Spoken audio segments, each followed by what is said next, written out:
All So I righty. got, dude, I got three paths. One is the one you saw, which is like AI and house flipping. The other Uh-huh. is how to farm using AI. Mm-hmm. And the third is institutional investors and how they're using AI and how we collaborate. So Mm-hmm. depending on what you want to focus on or where the questions take me, I'm pretty flexible. Well, you could probably talk about a little bit of both. And then, of course, our focus is on the seniors real estate, the senior homeowners. And, what has came to be known is that's the whole entire market. So everything and anything that you have to share with us today is relevant to Yeah, I mean, you and I our have shared marketing. that it is the leading edge of the market for not pleasant reasons, but it's just part of life. But it's demonstrating what the market will look like and how it'll be shaped, I think, for the next decade plus. Yeah. And I think you have really good insight for that. So, looking forward to all of the things that you have to share with us. Having just go back to, the NAR statistics that 40% of all transactions in 2025 were buyer and seller side were over 55 years old, So, which basically is our seniors real estate specialist market. Hey, Sandra.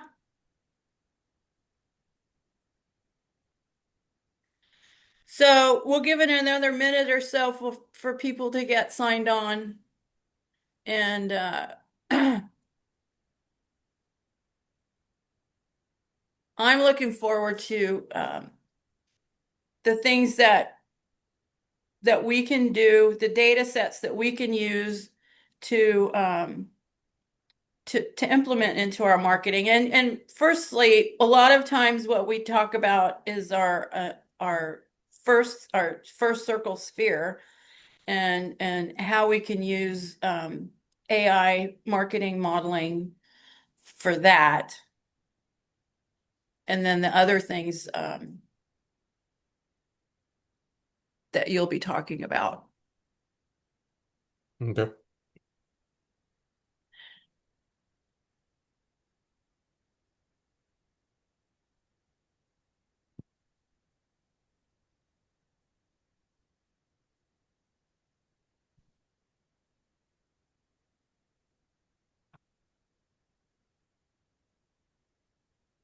If anybody has any specific questions they want to ask Robert, we can put that in the chat. And then Robert, you can let people know if they want to ask questions during when you're speaking or I love later. questions. My favorite presentations are frankly when people ask questions and we just, I mean, to me the slides are boring. I already know it, Yeah. but um, good. Usually most Yeah. people are thinking the same thing, so a good question, some good dialogue, always goes a lot better. Awesome. Thank And you. honestly, the biggest thing I'll share is just resources. Is like, Yeah. who should you be talking to, and Right. what questions should you be asking? Frankly, I mean, your title partners are the people you should just be meeting with weekly, if not monthly, if not weekly. Um, they're learning stuff, and they're just barely figuring out what to do and how to implement. But I'd rather be talking to them now as they build it than 2 or 3 years later when they already have their partners and they don't really need any more help.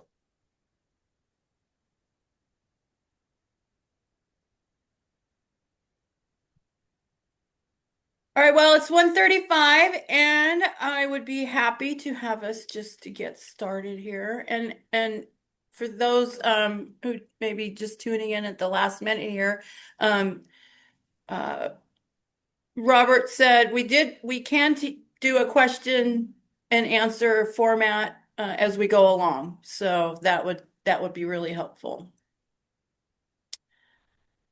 So we'll go ahead and get started.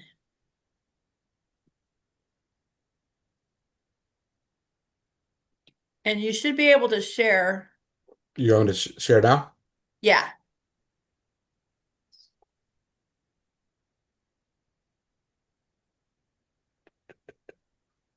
Right.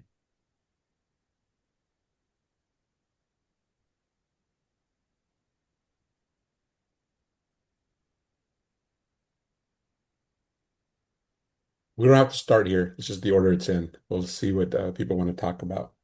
Awesome.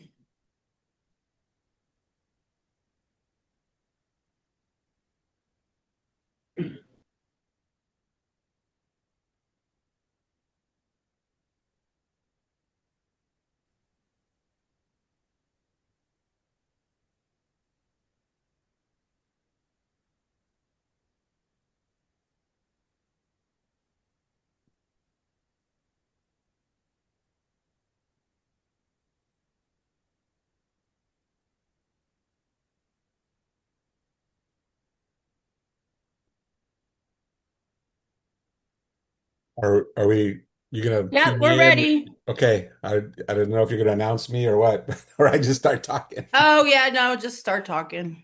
All right. Okay. Well, good afternoon, everyone. My name is Robert Cruz. Julie was kind enough to invite me a while back to come and speak to the group. She saw me do a presentation on this AI and house flipping to a group of investors. And the point of it was talking about on the surface how AI is becoming more and more a part of what some really motivated, really smart, really leading edge house flippers are doing. But I told her this presentation has three different paths. One is if you're interested in how to use AI in house flipping for you and or your clients. And if you work with clients that are flipping houses, you need to learn how to do this. You don't want to be the person that gets called and said, "Hey, I can do it faster, better, cheaper without you." You want to be the person that says, "Hey, I can do more and more of this for more of you." If you become the person utilizing the service versus waiting for someone to discover that a lot of what you do now as a realtor and the value you bring can be replaced. The second part is that we can cover and talk about is using AI in farming, finding properties, replicating what we've done for decades as agents for our buyers and sellers, our clients, or for our own account, and how AI is transforming that. And the final one, which sometimes sounds like the doom and gloom one, but in my opinion, it's the one that for those who are really sharp and really smart are going to use it to leverage and build huge businesses in this area. Happy to go in any direction, answer any questions that the group wants to go in.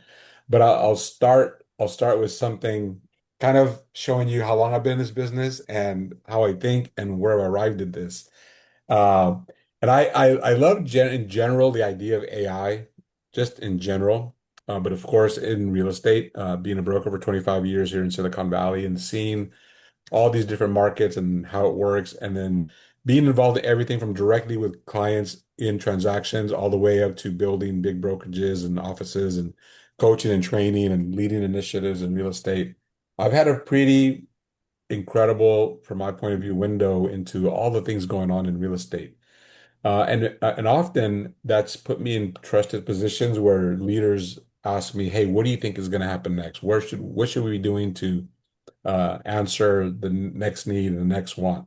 And that goes full circle to AI. And I say full circle because one of my most formative experiences was being an active broker during the great financial crisis and all the terrible things that happened to so many of us. And I don't mind sharing because I survived it and it's just part of my truth is there was a point when I want to say like 2006, it was things were so bad that I was a cold banker.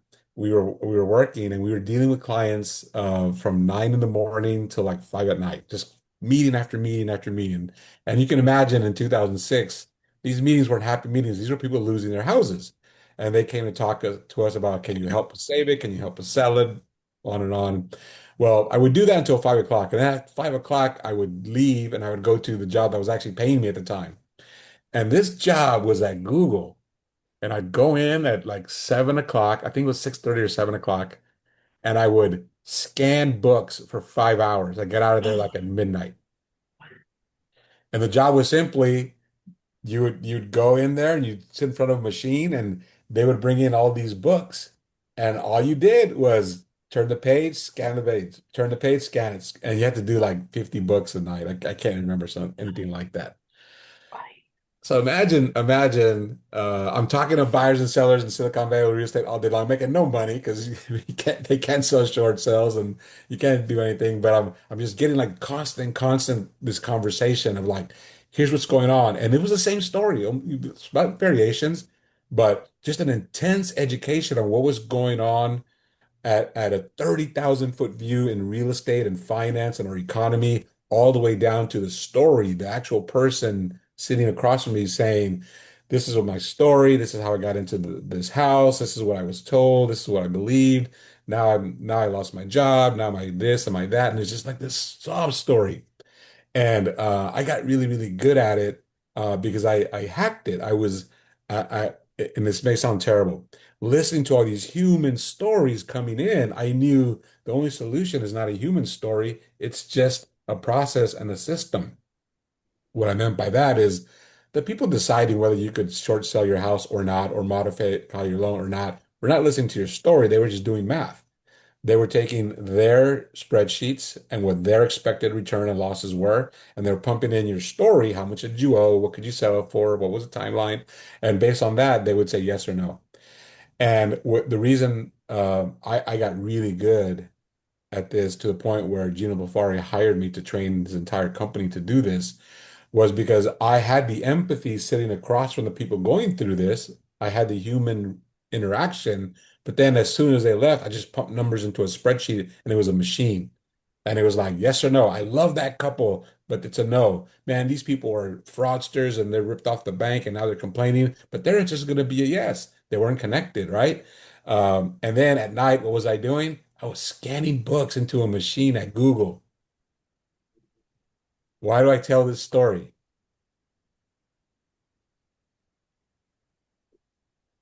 Right. Data. Data. Data, right? Google was building AI and all this machine learning way back then.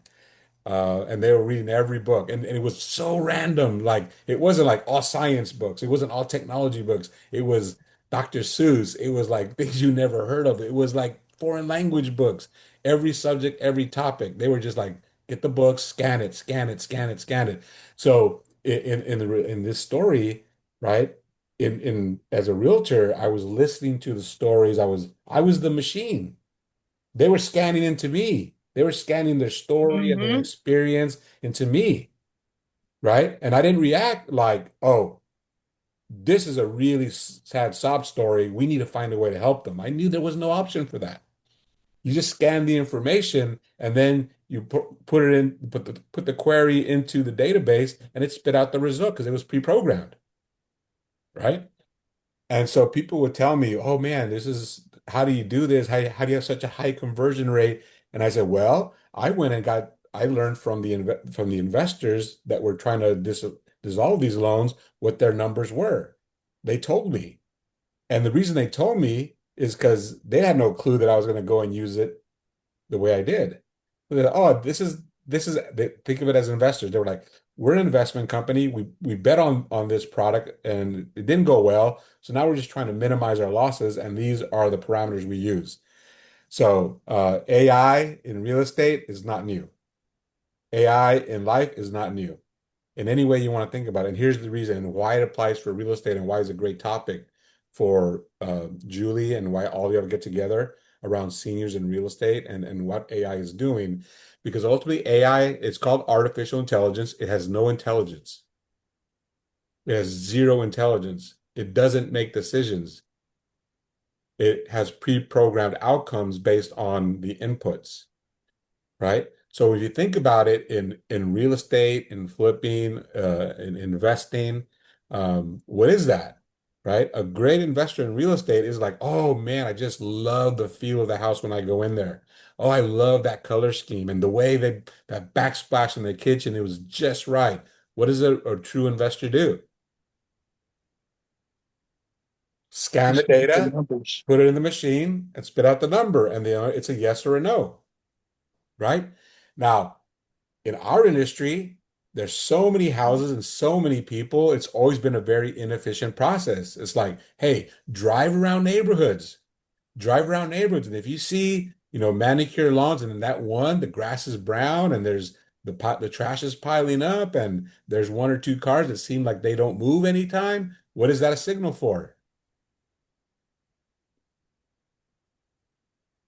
Distressed home. Something's wrong, right? It's, and you say distressed home because we're realtors and we think that way. Like, hey, there's a problem. Distressed home is the house is not broken, the finances are. And if the finances are broken, what's one of the ways to solve it? You sell it. And if it's really distressed, I can go buy it cents on the dollar, right? But that's super inefficient. How do you drive around every property, every neighborhood? Well, you hire 500 agents. You hire 1,000 agents. You have 10,000, whatever number of agents there are in Santa Clara County. Or Super inefficient. Each one scans their data from the day, if they worked that day, if they drove around that day, if they spoke to buyers or sellers that day. And then if they know what they're doing, they can go dump it into, all right, I think that's a sell signal. And they may just go and say, I can sell the house, let's put it on the market. And they're like, I don't have time, I don't have money, I don't want to do it. And like, dang, I missed an opportunity because they're not trained or built to see it as a potential flip for themselves or an investor. So it's so inefficient. AI is not artificial intelligence. It's like a clean, easy repository to put in all the sales signals, all the information about the buyers, the sellers, the markets, the conditions, and any one person can go in and access all of it because somebody was a Robert 20 years ago scanning books. That's all it is, right? So we are in a moment, writ large, real estate is a very inefficient business, super inefficient. It's why clients pay so much. If you break it down, Julie, why I don't like organized real estate. Like they don't train us properly. They say, we won't train you. We'll just charge the clients a lot. Well, why are we going to charge the clients so much? Well, because you got to make 1,000 phone calls and drive around lots to get one deal. Well, whose fault is that? You didn't train us properly. Well, the consumer's willing to pay, so why would I train you? We make more money. Anyway, before I get too far off on the tangent, that's inefficiency. We built brokerage around inefficiency. We can't reach all the people. Let's hire 100 agents. And if they all talk to 10 people a week, that's 1,000 people we'll reach this week. And hopefully we'll get two deals. And if we do that, we sold 600 units and $1 billion in sales this year. And they get awards. Like, really? This is where we are right now. We're on the cusp of that. Do not wait for your brokerage. I don't care which one it is. I don't have fans of, or I'm not enemies of the others, right? Whatever brokerage you're at, that's the right one. The day it not change. That's your right. So I'm not going to talk bad about any brokerage or not. Just in general, I'm talking about brokerage, right? Um, Imagine if we all knew what we were doing, and every conversation we had the full gamut of what people can do or should do or things like that. We wouldn't have 10,000 agents. And if we only had 1,000 agents, we wouldn't charge 2.5%, 3% or whatever you negotiate with your client, right? Remove inefficiencies. AI is going to remove inefficiencies. It'll be each agent that gets it doing more transactions, traditional real estate, flipping, investing, you name it. That's what's going to happen. That is, in fact, what is happening now, right? Some of you will be telling stories like mine in 10, 15 years, equivalent to like I was scanning books. And it's okay if you think I'm crazy. I record a lot of my trainings. You can go back and find stuff from 10 years ago, and they thought I was crazy. And guess what? It's happening now. Remember, I cheat. People influential in this industry that are building the next 5, 10, 15 years talk to me. Why do they talk to me? Because they have a track record. They know this guy knows how to think that way, and they'll throw ideas out at me. I'm going to talk to you about your title companies. And I'm going to tell you things your title company isn't telling you yet because the people that you work with don't know it yet, but I do. And I'll point you like, hey, go ask them these questions. They're going to look at you like you're crazy. But in a week or a month or a year, they're going to be in a meeting with upper management and they're like, oh, I remember when Julie asked me about that. Right? So that's a big introduction. What you need to know, AI is not intelligence, it's efficiency. At whatever part you play in real estate, Efficiency means fewer of you. It doesn't mean I'm not here to say real estate agents are going to go away, title reps are going to go away. I am going to say there's going to be fewer of us because AI in real estate, AI in house flipping, AI in investing in real estate is about efficiency. Efficiency simply is doing more of the things you already did in less time with less money with greater results. We're not going to invent, because AI is awesome, we're not going to invent more homeowners, sellers, and buyers. Because AI in real estate is awesome, some of us are going to do way more transactions. We're not going to invent market share. We're just going to carve it up differently. And that's what you need to understand.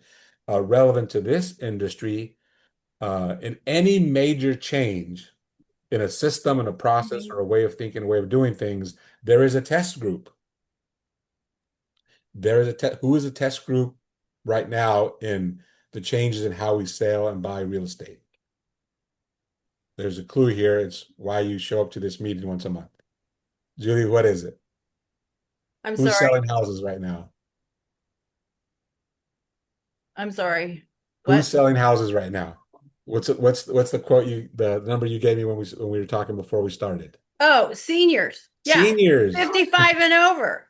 55 Exactly. and over is selling houses and buying houses. They're still Yeah. buying, right? Believe it or not, they're still our 40% biggest of all buyers. transactions in 2025. And NAR. and and that number is going to continue to grow higher for the next 5 or 10 years. And then what's going to happen? That number is going to go really, really low. So I want you to think about that. You can Google that later. You don't have to, I don't have to prove it now because I know I'm right.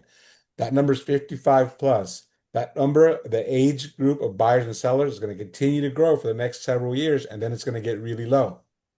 Let's not talk about why it gets really low, Well, but let's understand. the demographics segment. So there's between 55 and 65, 65 to 75, and that evolves over time. And so what you're relating to is because of that. Yeah. But what I mean is that Gen X group and that early millennial group is going to be almost not important. It's going to be the boomers, which is still the most dominant group in real estate. And then we're going to have an almost overnight switch to under 45. Now, think about, and now you've got to believe me when I say brokerage is built on inefficiency. That when that 45 and under group, that's 35 and under right now, becomes the prominent buyer and seller, you're going to want to have mastered AI in real estate, no matter what your focus is, because what are they mastering right now?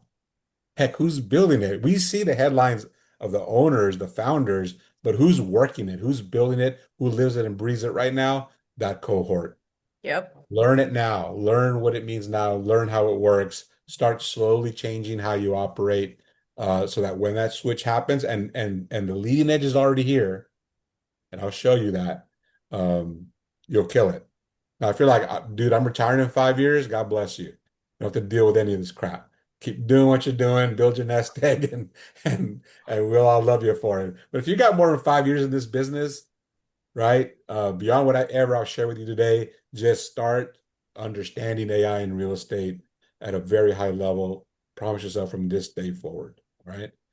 So, with that said, what path do you want to talk about? Do you want to talk about flipping? Do you want to talk about the institutional investors and how they have bought into AI and how you've got this where we're talking individually in our inefficient model of like, hey, we should have a conversation about this versus hundreds of millions of dollars being poured into a system that's already built out, or how to work with your title companies to start using AI to increase your business finding deals, whether they're flips, regular sales, or anything like that.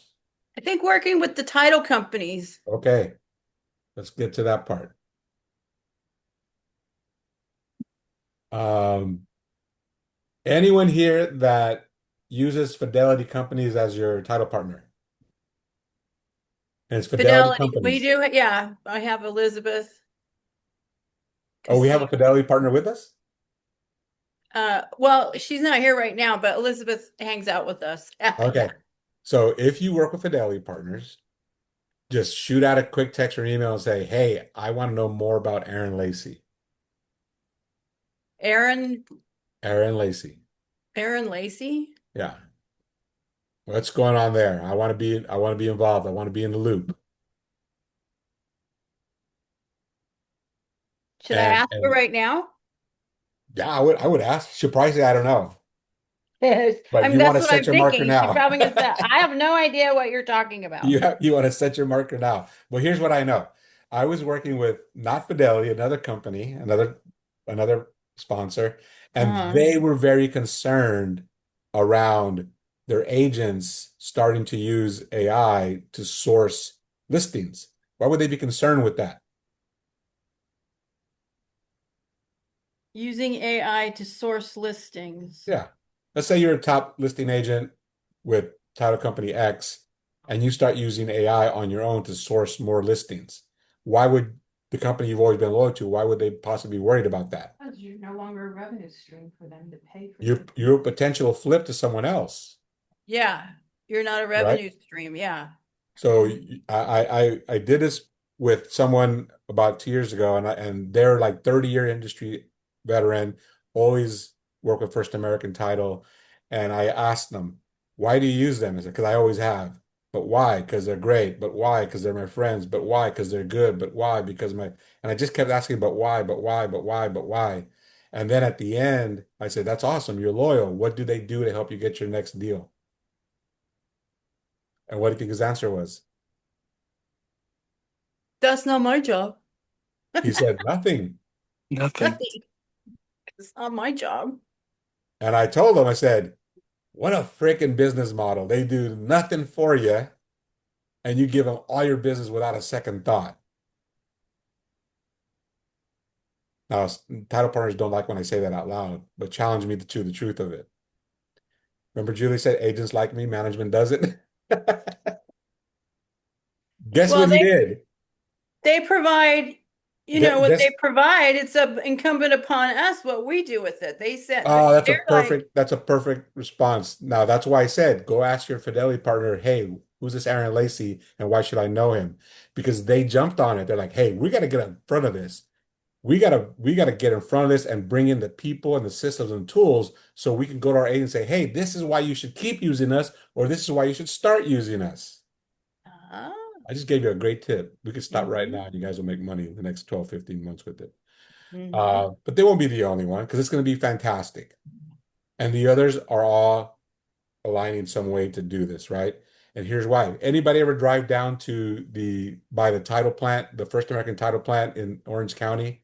I think it's on the 55 headed south. Huge title Oh, plant, right? All the data on all the houses and all the homeowners in the country. what? Y'all have never seen this? No, Google it. no. I used to go in there all the time back in the REO days when we were doing crazy stuff. But it's literally talk about data, talk about AI, talk about scanning the books, every piece of information on every property in the country. What if you had access to that? Yeah, Would you like that? Why would you like that? that would be amazing. That Why would would you be, like that? well, okay, I would think that my Mm. title rep has access to that, and even They I do, do. They do, right? but do you ever ask them to, hey, give me this information, give me that information, so I can go get. No, we've only been taught to ask for, can I have a farm in this zip code with these attributes? That's it. That's pretty good. But think of what you just asked. Can I have this farm in this zip code with these attributes? Which attributes do you ask for? The ones that I want for Which do you want? the age of the home ownership, the equity position. Stop mailing your whole farm, score it first. Right. Yeah. And a lot of us, because we manage this inefficiency, we know, hey, if I get these factors, I can do it. I can talk to 1,000 people 12 times a month with a 3% turnover rate. I'm gonna get 6 opportunities. I'll get 2 listings. 2 listings for that much effort pays off. We're like, that's awesome. Except that's inefficiency speaking. In an inefficient model, that's awesome. But we know, wait a minute, a 3% turnover means 97% of the people we're talking to have no thought and nothing you can say, nothing you can do is going to get them to sell this year. Why do you talk to them? That's how Oh, we were because taught. something's going to change. That's how we were taught, right? accept the 97% guaranteed waste of time and effort to have a shot at the 3%, right? But when you work with the title partner and you can say, hey, I know y'all have access to a lot more information than we generally talk about. Instead of mailing or knocking or talking to everybody in your farm and the cost and time associated with, Julie, instead of three or four factors on who you want to talk to, why don't you give them 30, 40, 50? What about 1,500 factors on who you should be talking to? You know that Wow. could potentially be as many as 1,500 factors on every home, elevating its chance to be a sell this year. Have you ever asked your title partner, can you give me these 1,500 pieces of information about every property in my farm? Okay, if I said that to Elizabeth, she would just You would she freak would out. roll. Castillo, Yeah, tell her Robert told you to ask. I know. I know she knows she would. I know. Because she's smart. If she doesn't know the answer, she'll go, hey, I heard this and I heard this. What are we doing about it? And I know that And because Marlene Carvalho's, you know her too. I've already talked to a few title partners that I work with. And I said, hey, go ask these questions. And they think I'm crazy a little bit, but then they still ask and they're like, oh shoot, you're right. There's something coming down. Just ask, what does it hurt? It's like, hey, ask someone if they want to sell their house. What can it hurt? They might say yes. Now I'll tell you, this thing that I did 6 months ago is already outdated. That's how fast this stuff is moving. This is me working with my title partner in Chicago. I'm not saying Chicago's the best. I'm not saying that's what you should use. I say I like the dude. When title reps call me and want to meet with me, I tell them you can meet with me, but you cannot talk to me about your apps. You cannot talk to me about your rates. You cannot show me your website, and you cannot show me all the coolest new tools that you have. How many want to, how many of those, how many people have a meeting with me after I say, you can't They're talk about probably this thing? going, but wait, that was my whole conversation. Yeah, I don't want that conversation. Oh my There's God. no value there for me, right? So then what do you think I ask next? I tell them, listen, I'll ask for you for certain data. If you can get it to me, I want to work with you. And I know this is going to make me sound like my head is like this big. I say, I know more about your job than you do. Don't take that as offense. Take that as, guess what? When I ask you questions and I help you understand it, I know what you do. You go and tell everybody else that you're servicing. So I help them help you. But I know what this is going on at a high level. So do that with them. Challenge them. It will make them better. They may be uncomfortable at first. They may be like not like that you're asking things that they have to ask their bosses for and things like that. But what you're trying to grow your business. And remember, you're in a race whether you know it or not. People like me and people much bigger than I am and much more effective than I am are asking those same questions. And they're growing their listings from 5 to 10 to 20 to 50 to 100 a year. Ask how we And can we're not help. making more listings. So if they're going from 5 to 10 to 20 to 100, what does that do to your availability to get listings? I have a So the market's question. doing it. It's already Go, it's already happening. It's early, so no one's too late, not by a stretch. But I don't know when you'll be too late. So start today. go ahead, Roni. Roni has a Yes. question. All right. So he's talking about farming, which is interesting because I actually deal with a number of investors in New York, and something that I learned from one of them a few years ago, and he actually has a database that he built, which I also built my own, and I kind of understand what he's talking about, the algorithm, and how when you start playing with the algorithm, you do find a way to reduce the waste. By that, he knows exactly what I mean because he's shaking his head. Yes, I do. By that, I mean that rather than sending 300 emails when you know only one or two people are going to receive them, if you can just concentrate on the two that are going to receive it, you do get very high return on investment and you spend very little energy. The question that I ask, because I'm out in New York, so things kind of work somewhat differently for me. So what I do is I do use RPR and I kind of use a lot of the companies that are available, but my market is extremely regulated. So, are you, when you were talking about the title companies, are you actually able to get data from them? Because I'm a little confused about that, because that's not something I can do in New York. I don't always have to get data from them. Sometimes the regulations allow them to give it to you. Okay, Sometimes, if you're working with a really good partner, they say, I can't give you this, but every piece of information you're asking for, someone can sell it to you. I would say, I would say, use the free stuff first. That's enough to get started. Is it Ronnie? Is that how I pronounce your first name? Roni is fine. Roni. Roni. So you said a beautiful thing, right? Instead of sending 300, you can send three. Now, you can only send three, or you can still send 300 in a larger market. Correct, And you would only do that if you get greater return, correct? correct, And if you've mastered that with the free services and you're getting a greater return because you run a business, now you say, I can do even better if I redirect some of my earnings into this spend to increase my performance. correct. So that's why I'm not shy about saying, hey, use the free stuff. Most people aren't. You're ahead of most realtors. If you maximize that and you're tracking that, and then you find like, oh, if I had this information, it would be even more effective, but they can't give that to me or share it with me legally or ethically. I have to buy it because everything's for sale. But now I'm not saying go buy these three things today and get started. That's how old brokers work. I'm saying master what you have in front of you, get really good, and then it's a no-brainer to spend to make more. Because remember, part of what I said is like there's institutional investors that are already buying all of that information in bulk. Because, Yeah, because but the why? good Because they go, one, hey, if we buy it in bulk, we can redirect it to realtors we work with because that can't spend.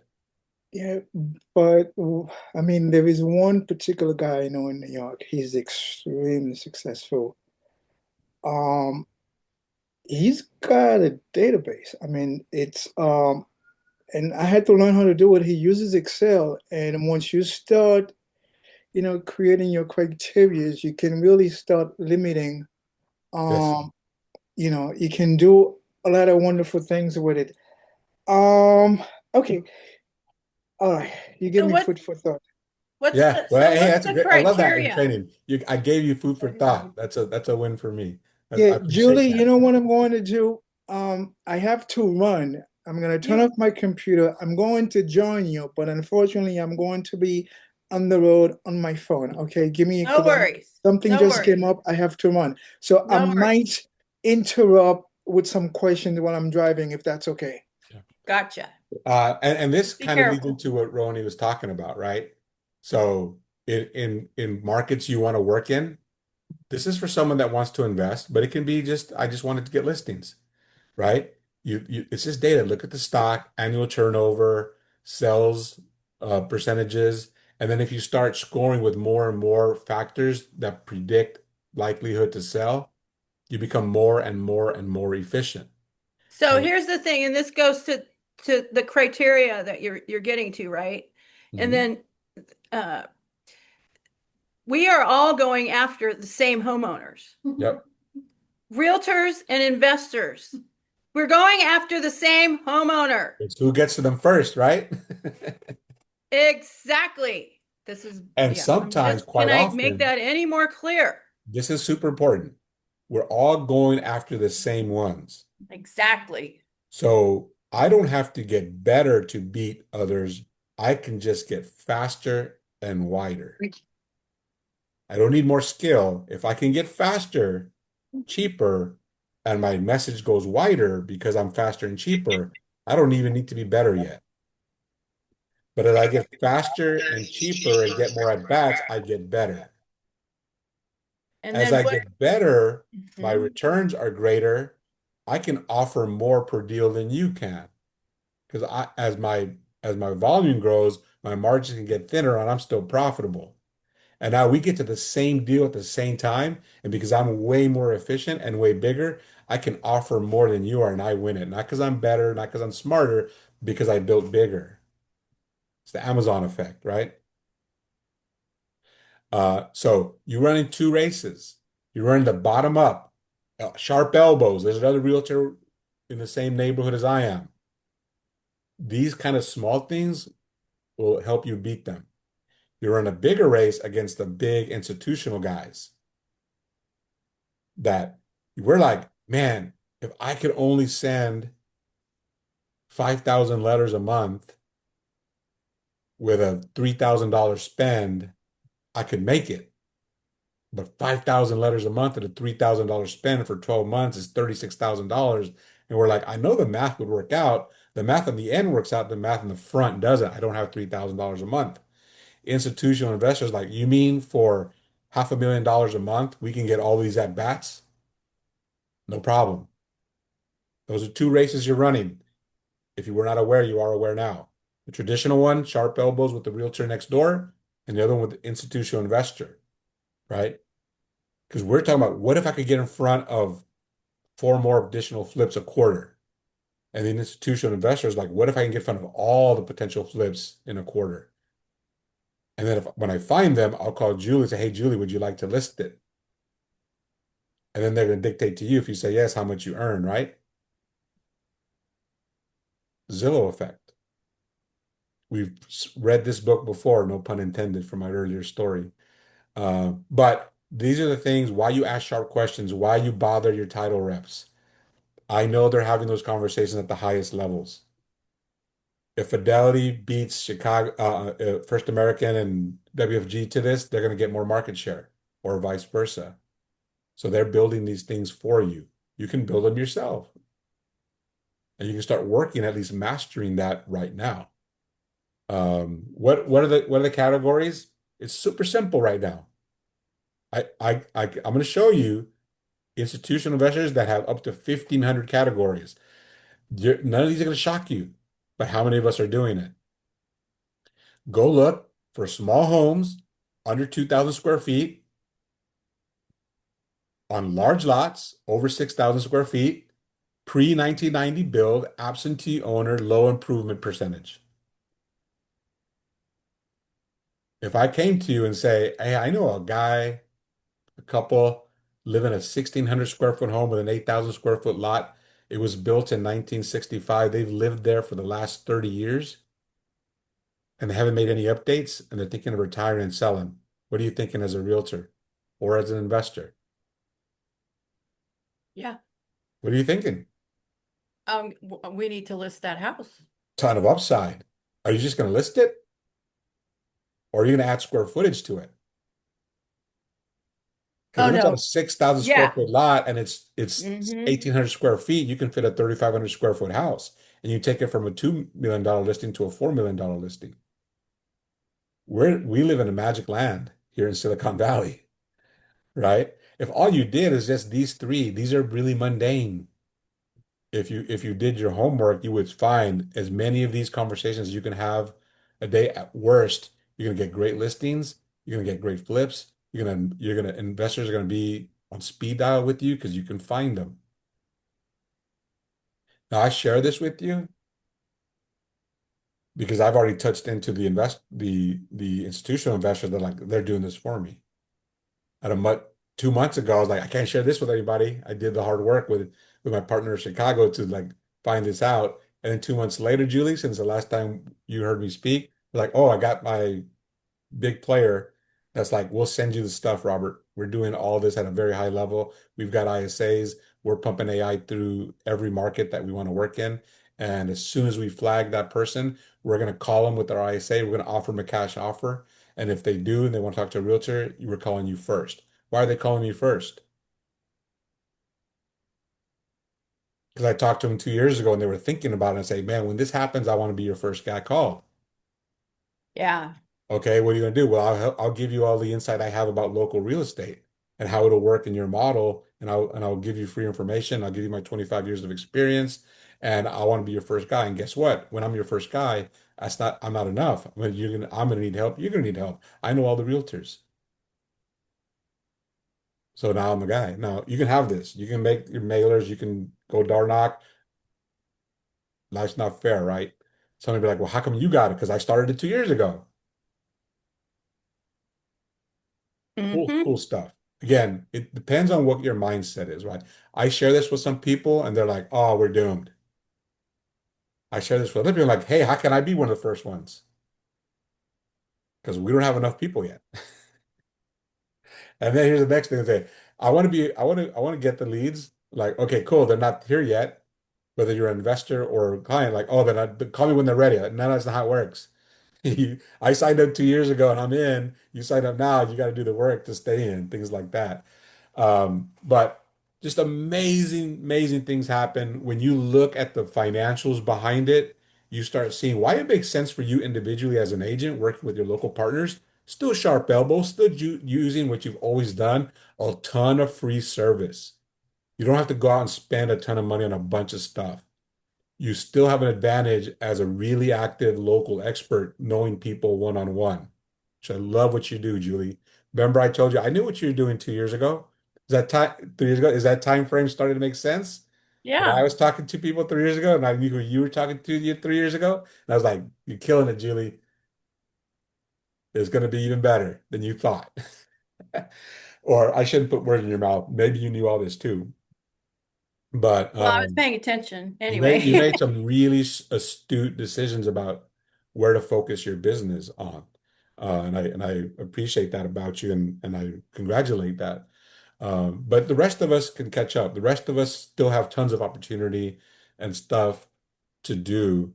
But I mean, I've said a lot really fast. I don't even know how much time I have. Do I have any questions? Any and all topics around this? I'm happy to share. I know a ton of this. I'm happy to share any questions. So a little bit more about the criteria. So if we have a walk away like this afternoon and we go call our favorite title company rep and This is say, the can best you best one right now, Julie. The say, best thing right now. If you already have an existing farm or you're starting one, then if you've got 1,000 home farm and you haven't already carved it out with these 5 things, you're behind. If you all okay, you, so that's a good, okay, if all gotcha. you do is walk your farm once a month and hand out recipes and Fourth of July flags, awesome, keep doing it. It's always worked. That'll continue to work. But here's what I would add. Take that 1,000 homes, run it through these 5 things, and now you want a second visit once per month to this group. And then this group has two kinds, the one that lives there and the absentee owner. So if you got in your 1,000 farm 10 absentee owners that meets these criteria, I'm sending them a letter. I almost said 35 cents dating myself because they just raised it to, I think it's 85 cents for Hmm. mail. But if you've got 10 owners in your farm that meet this criteria, and that's 850 a month to send them a letter, I mean, if you're in West Valley, this is a $3 million turn. That's worth 850 a month. And then the other group is the ones that still live there. And I'll give them my Fourth of July flag with the other 1,000 people, but I want a special message to them once a month, whether that's a phone call, a letter, a special door knock. And why? Because you have a conglomerate sending them postcards and letters and hiring ISAs to call them each month. Your farm is being taken over. I don't say that as a threat. I say that as like, know who you're competing against. You're not competing against the new guy that just started the farm and you've been there for 3 years. That's not your competition. Your competition is the hedge fund that can afford to call them. Because they're like, wait a minute, you can go from a $1.8 million acquisition to a 3.5 minute sell, and you only put $300,000 into the turn. Wall Street wants that. and they don't blink at 85 cents per letter. Not to scare you, but if I'm sending you out to fight, I need you to know who you're fighting, or you're gonna get steamrolled. I got to give you a shot, right? So this is more than enough. I know most agents haven't done this. Add this, and you're going to be far ahead. Now, here's what you compete against. Let me get to it. Where is it?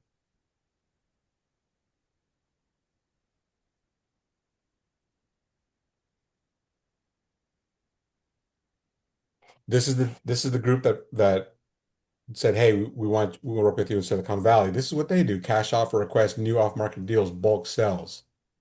It's not fair. But like Robert, anybody you have that wants a cash offer, just put the information in there, and then we work with hedge funds and institutional investors, and they are all scouring this. And if they see the address, they'll pump it in, and if they like it, they'll send a cash offer. How many you have an unlimited supply of cash to go offer people in your farm? No, I do. well, we have our investor buyers. You do, right? But they're Yeah. not this kind of investor buyers. No. That's a level above them, right? Yes, I exactly. have individuals like, hey, I got 2, 3, 4, 5 million. You find something, call me. I was like, okay. But if you got 2 or 3 or 4 million, then sometimes like, well, I'm already in a project, I can't do it. We're like, well, I'll do it, but it's got to be at 65% LTV because, I'm tight. My hedge fund's like, we'll do 72.5% LTV or ARV. How do you beat that? Big money always wins. True or not Hmm. true? True, Their margins are thinner because they do more bulk. And heck, half the time I feel like they want some losses to offset taxes. for I don't know. sure. But some of the offers they make, they're like, remember when Open Door was offering on houses and then 3 months later selling it for a loss? And we're like, they're stupid. How much money did they make? How much money did the principals make? I wish I was that stupid, Yeah. And right? they principals don't care. The principals don't care, No. right? So imagine you're in your farm and you can tell anybody, if you're interested in a cash offer for your property, I can offer it to Wall Street for you. And it's all done. Someone's These firms are hiring people to scroll through and find these properties and hit boom, buy it, boom, buy it. One's not enough. I'll sell you who wants to buy 88 homes in San Antonio for 26 million with a cap rate of 7%. Or how about Detroit? How Hmm. many, Julie, how many of these seniors in our market are selling a home with it's free and clear. They're gonna make $3 million. They're like, what do I do with the money? I'm gonna get taxed. Like, oh, well, you can become a landlord for 88 people and make incredible income for the rest of your life. These are things that are not public. I just made them public to you, right? Who who knew that we were selling properties like this in bulk now again? We haven't done it since 2008, 2009, 2010. All the headlines are, oh, there's no REO. Oh no, there's no distressed property. Really? This is San Antonio, 16 homes, 88 homes, 60 homes. They're not on the market. Whatever their inventory is, it's a lie because these are not on the market. Does that say 33 homes for 3.1 million? Yeah. Look at the Boy, cap rate. yeah. Now they know that we work with sellers that come out with $1 million, $2 million, $3 million on the sale of their humble Sunnyvale home that they bought in 1968. Hmm. It's amazing stuff happening out there, right? You want to buy stuff? You have a client that wants to buy stuff? What do you want to buy? Put it in here. They'll go find it. They'll go call and make the calls for you, right? Anywhere. You want to buy in Atlanta? You want to buy in Florida? Oh, these are already available. You want to buy in Mississippi? Well, then we'll have people call in Mississippi for you. It's crazy stuff. We don't even know this happening yet. I know it's happening. That's why I say I sound crazy because I see things y'all haven't seen yet, right? In a year or 2 years, like, oh yeah, this is old hat. I'm glad I heard it first. I got involved with it for me or my investors, right?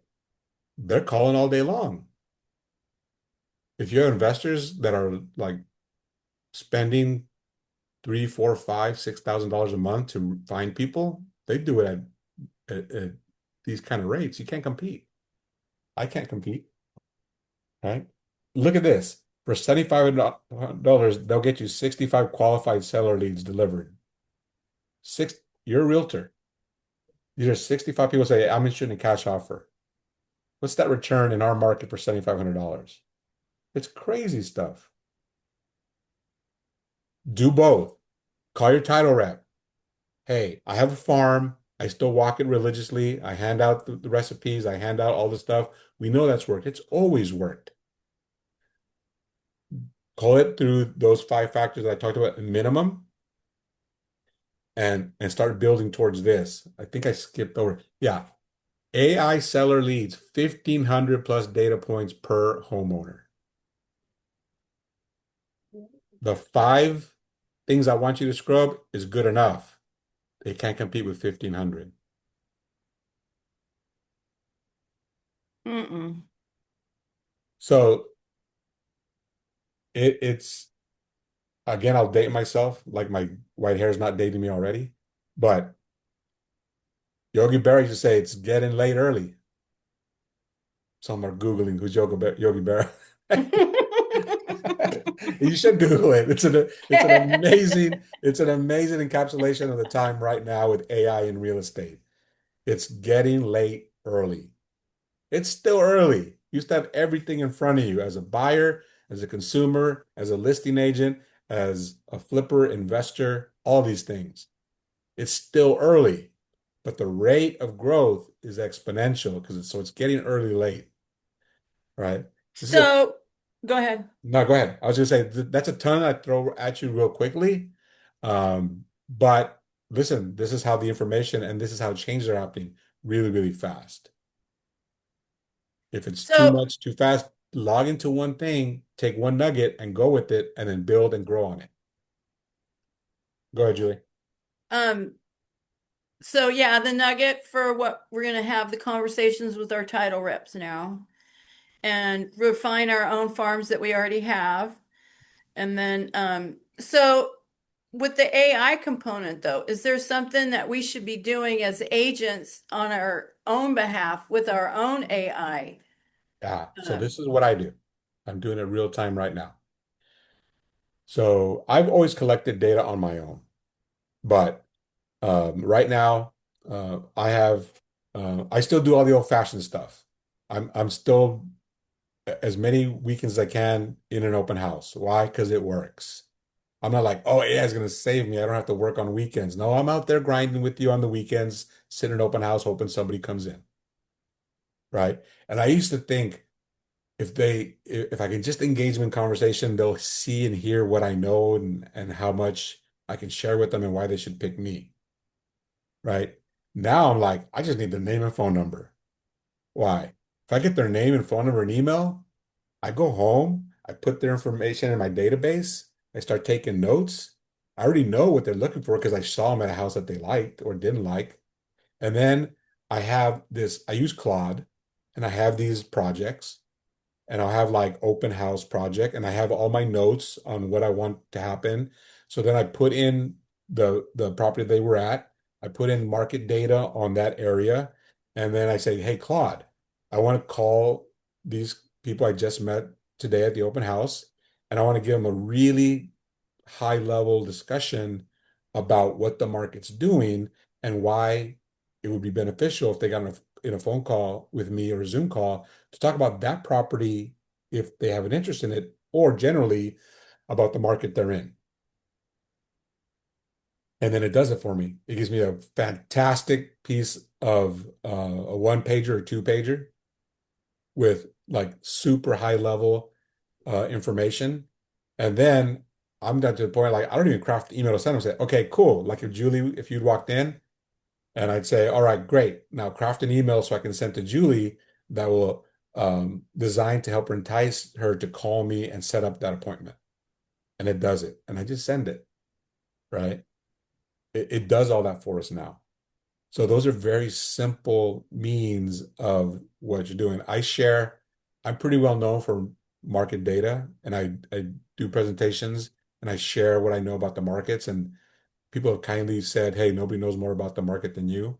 When I got my first AI tool on market data in real estate, I was like, I'm done. I can't compete with this because I've got to download all this data. I got to compile it. I got to manipulate it. I got to put it out, and then I got to think about what to say and how to say it. Now I just dump the data in there and I say, do this for me, and it spits it out. And then I did Into San Claude. Francisco, and then I do South San Jose, and then I do townhome in Cupertino, and it's instant and it's awesome and it's really, really good. What I was honestly quite depressed about it at first. I was like, what's my value anymore?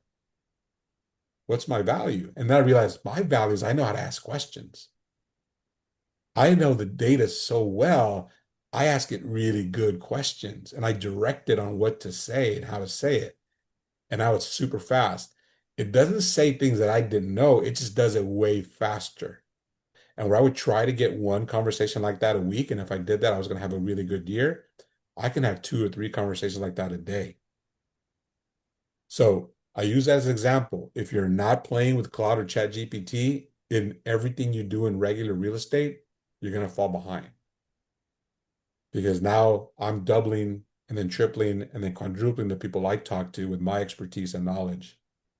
Funny story. I'll finish with this because I can talk forever, obviously. I used to collect data for all 5 Bay counties, and I still do. Every Monday morning, I download all the data, except for one area. I never did San Francisco. I said, San Francisco's too different from one neighborhood, one street to the other. I'm not going to mess with that. Guess where all my leads are coming from right now?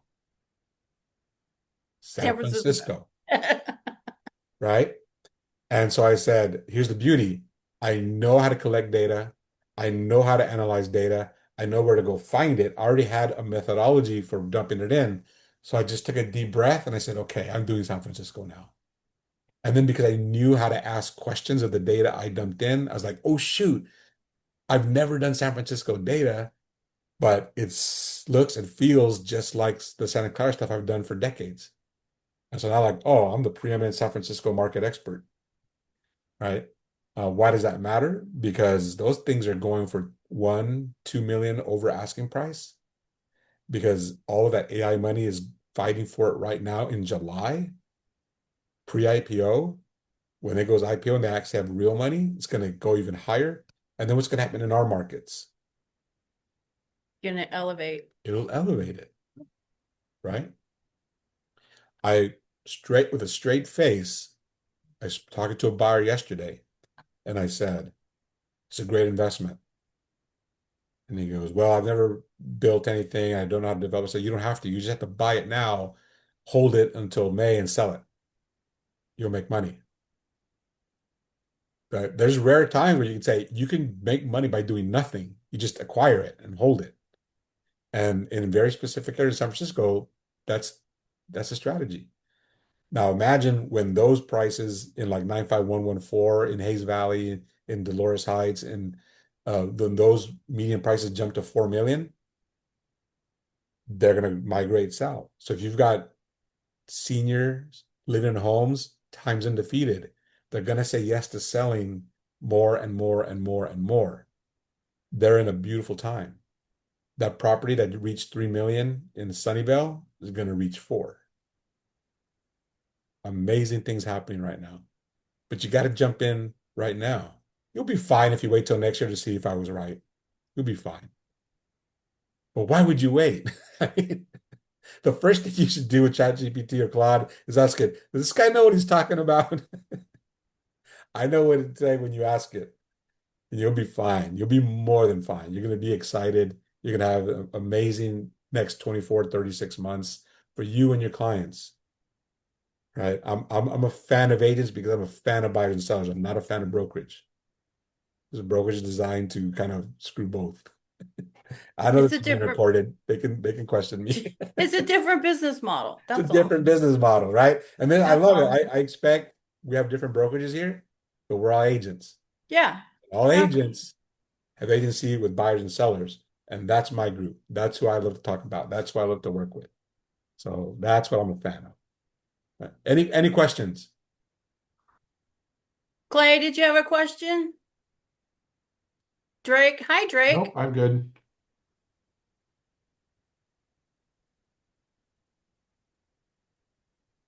Hi, Julie. Well, Hey, I did have one question.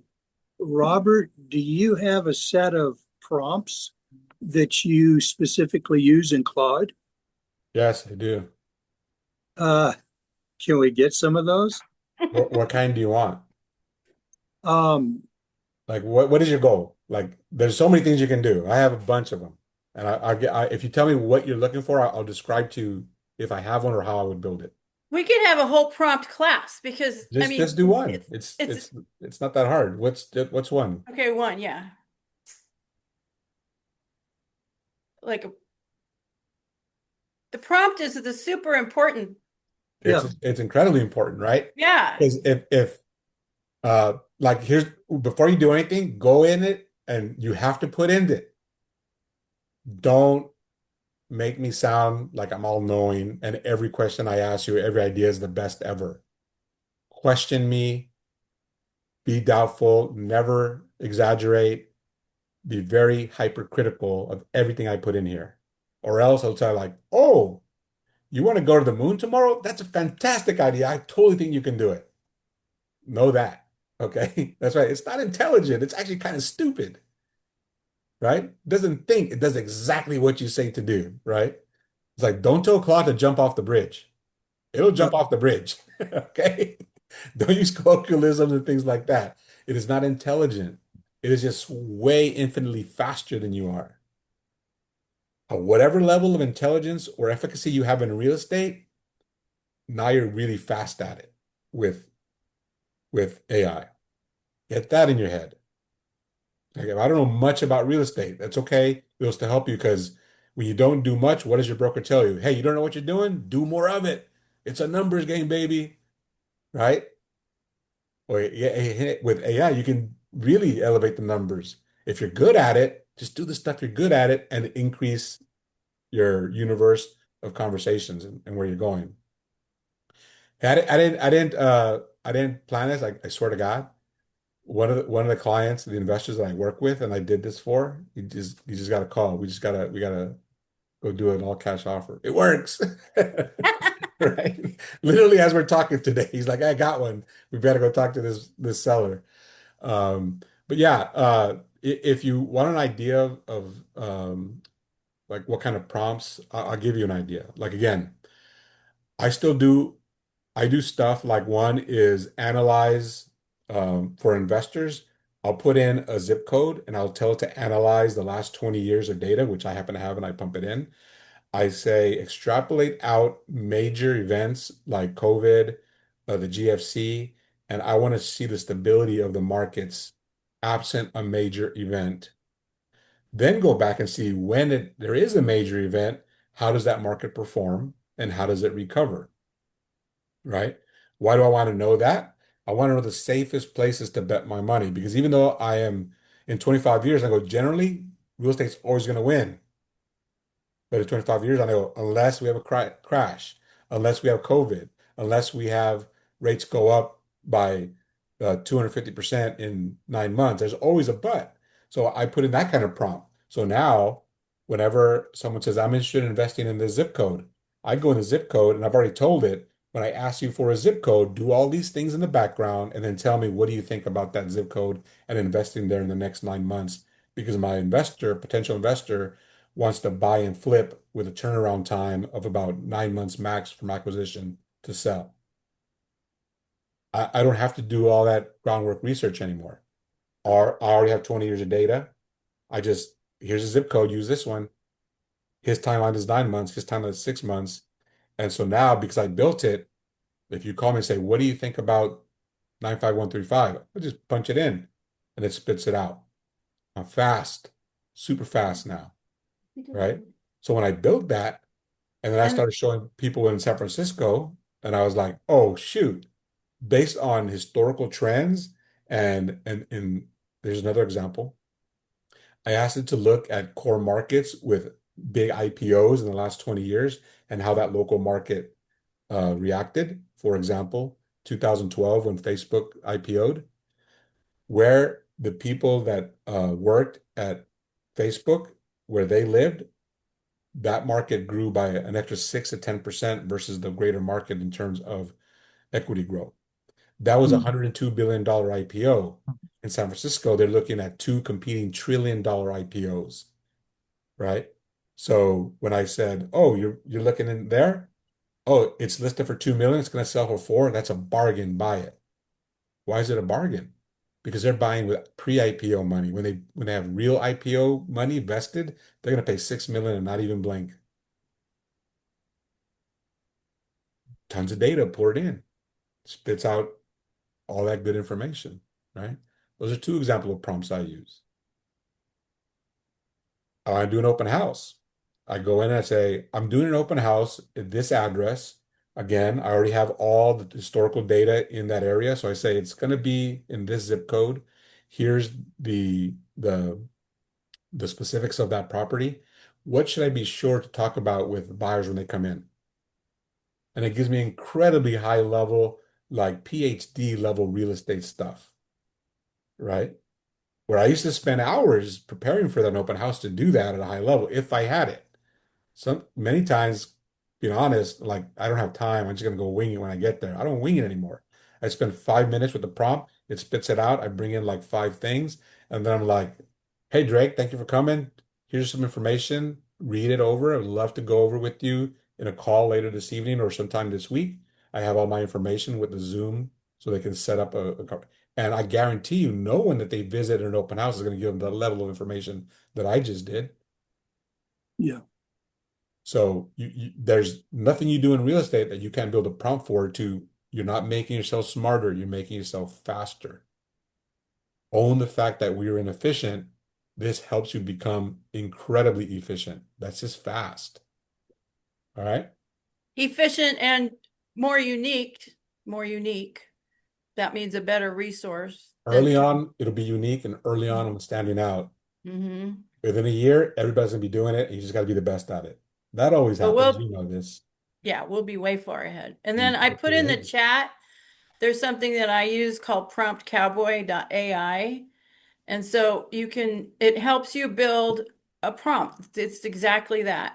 It helps you build a prompt. You can put in as long of a run-on sentence of whatever your idea is into Prompt Cowboy, and it will formulate it into the prompt that will garner the proper response from chat or Claude or anybody. But I'll leave you with this, and it's an open invitation, right?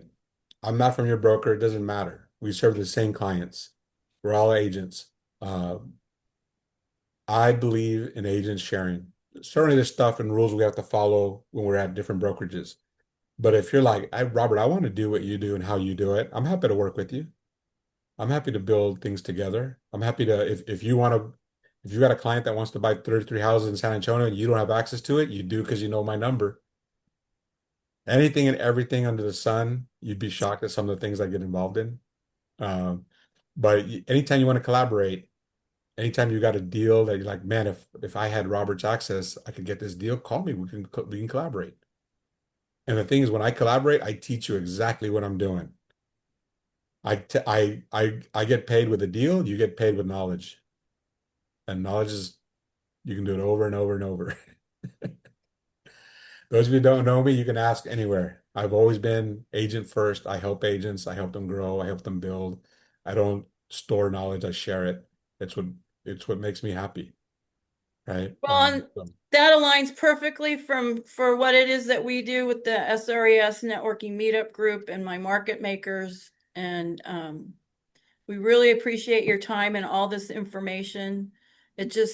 We got all the wheels turning now. I'll be calling Pick one and do Elizabeth. it, and Yeah. then do the next one. And we're gonna systematize it and we're gonna document it. Do you have anybody else have any questions? Lot to chew on. I'm sorry. Lot to chew on. Yeah, a lot Um, to chew on, Valerie says. no, Yeah. I don't. Ronnie, everybody? I don't. I only have one comment in terms of the prompt. Actually, I kind of cheat a little. One of the things that I do if I get stuck, I would actually ask it. I would give it an idea and I would ask it, can you tell me what would be the best prompt for this? Yeah. So what, because what I do is because I have a lot of templates. So, a lot of times you're repeating a lot of actions and sometimes you forget the prompt. But if I tell the thing to create an ideal prompt for me, then the next time I'm doing something similar, I already have the prompt. I find that to be quite useful. So that's my That's good advice. contribution. That's my contribution. I use that a lot. I use chat for everything. Okay, I use it really for, and it has been very helpful. Like I do a monthly presentation with a faith-based organization every month. And Julie already knows because we did that about last year, where we both did like a 12 months calendar. And I had used chat for that. And that was very helpful. So it would, Uh, go ahead. no, that's great advice. And here's what mine looks like. I'm building it. Here's some of the things. How do I run my business? That's a day in the life of an operator. Um, because I have so many leads on online leads. I say when I get a returning site visit, what do I do? Monthly market updates. I have clients that expect a market update from me every month. When I used to do it by hand, now it's automated. People that go online and see 3 listings at one time, I know exactly what to do. Respond to CRM requests. How to use Claude. This is the one you should all have. So it tells you any project you want to build, this is the model to build it on. But anything you can think of, this city zip code investor analysis is what I was sharing with you. Uh, just amazing stuff. Stuff that I used to think, man, if I only had time, now I have the time. Julie, you'll back me up. I used to run offices, I used to run teams, and the last time I spoke to the group, I said, I don't need agents anymore. I've got Claude in my experience and background. And here's what I know. If I have too many deals, I'll call one of you and say, I can't go meet this person. I sent 2 buyers, $3 million buyers in San Francisco today because I was doing this meeting. That's power, right? It's like I can do that because I know I'm going to get more. And I don't need to have someone that babysit on my team. I just know someone say, hey, I've got 2 buyers interested in seeing properties in San Francisco, 2.5, $3 million. Can you go? One is at 2, one is at 5. He's like, sure, cool. We'll split it. And I Yeah. could talk to you. And I don't have to regret talking to you versus how many times have you had a meeting with someone that, oh, I had a client and I couldn't make it. We don't know how to use each other's resources, right? We get tied into we're in a brokerage. Don't look anywhere else. No way, man. I use the entire valley. I know the best people in the best places. Happy to have a meeting and send $6 million of business to someone else, and I'll get a share of it if they can convert it. That's right. That's Right? that's where we're going with this business of, Send me a text and I'll yeah. send you this, how to use Claude, the example project, and just copy it on anything you want to build.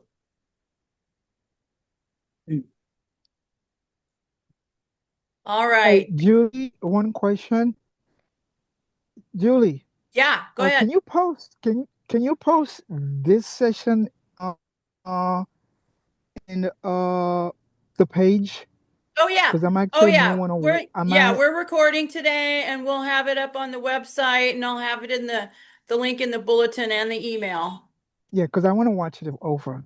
All right, Yeah, thanks. Yeah. for sure.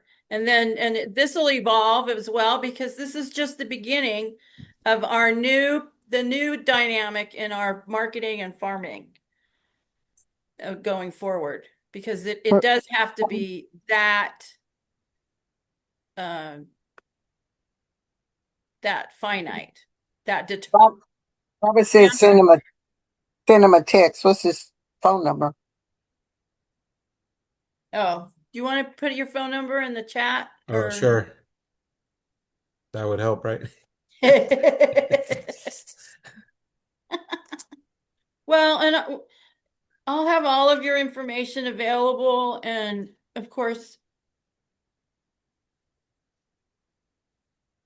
moving forward, you're a keeper now, Robert. You know, anytime I be talking to people now, I'm going to say, "Well, Robert says," or "Go ask Robert."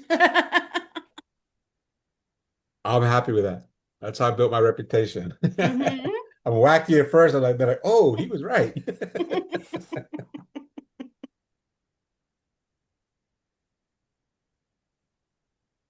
And Yeah. we're going to make a hopefully, I mean, you know, one of my intentions, especially with this group and coming out of the seniors real estate specialist networking group, is to create these uh, new systems and new thought processes and to create marketing and so we can do marketing on purpose and collaborate on that and build more because we can't do anything in a silo anymore. Everybody, you know, they teach you're all on your own, and that's never been my intention. That's the only reason why, one of the reasons why I created the group in the first place. Of course, it was born out of COVID, but you know, we need to collaborate and do things together. And now I call it marketing on purpose. Everybody knows.